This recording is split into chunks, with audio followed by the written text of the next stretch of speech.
ఎట్లా చూపెట్టింది చూసారా, అక్కడ మానర్లో ఇసుక తరలించి ఇక్కడ డంపు చేసి ఈ నుండి లారీల ద్వారా తరలించే ప్రయత్నం చేస్తున్నారు. ఎందుకు ఏం చేస్తున్నాం అంటే ఇక మేము కాంట్రాక్ట్ వర్క్ చేస్తున్నాం, మీకు కావాలంటే మీరు ఏగాని అడుగురి, నేను కాంట్రాక్ట్ వర్క్ చేస్తున్నా చేతను అడుగురి అని చెప్పి ఇలా చెట్లు మరి ఈ యోగలో వర్క్ చేయాలనుకుంటే ఈ చెట్లలో ఎందుకు వచ్చారు, దాన్ని కూడా మీరు బహిర్గతం చేసుకోవాలి. అయ్యో ఏ చవ నడుస్తూ ఉన్నది. మరి దీనికి మరి ఏ ప్రభుత్వ అధికారి పట్టించుకుంటలేడు కదా. మరి అసలు ఏంది ఇది, ఈ ఇసుక కథ ఏంది? ఇక్కడ పెద్ద మనిషి ఉన్నాడు, పెద్ద మనిషి ఇక్కడికి ఇసుక ఎందుకు పోసిండ్రే? ఏమో అలాగే తెలియదు అన్న. అంతేనా, ఇదేం తెలియదా అని? మనకేం తెలియదు. మరి స్టార్ట్కి ఎందుకు పోసిర్రే కాంట్రాక్ట్ పని చేసేటప్పుడు? అది వాళ్ళని అడగాలి, పోసిన అడగాలి. మీరు ఏ ఊరు కాక? ఇవరే. ఇవరేనా? ఏం పేరు మీ పేరు? రాకేష్. నీకు నీ ట్రాక్టర్ గిట్లా ఏమన్నా ఉన్నదా? మా బంధువుని కైకిరి పని చేసుకొని రోజు మనం తెలియదు అన్న. ఒకవేళ నీకు ట్రాక్టర్ ట్రిప్ పోవాలంటే నీ దగ్గర పైసలు ఏమన్నా అడిగిరా?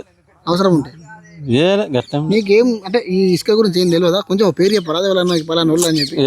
మనకేం తెలియదా?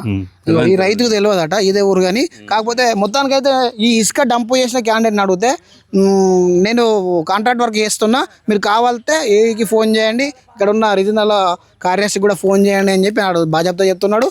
ఇక ఫోన్ చేయడం ఆలస్యం. మొత్తానికైతే ఇది పరిస్థితి. ఇక ఇక్కడ ఉన్నాయి, ఇంకా మెయిన్ రోడ్ కట్టుపోతుంటే అటు కూడా ఉన్నాయి.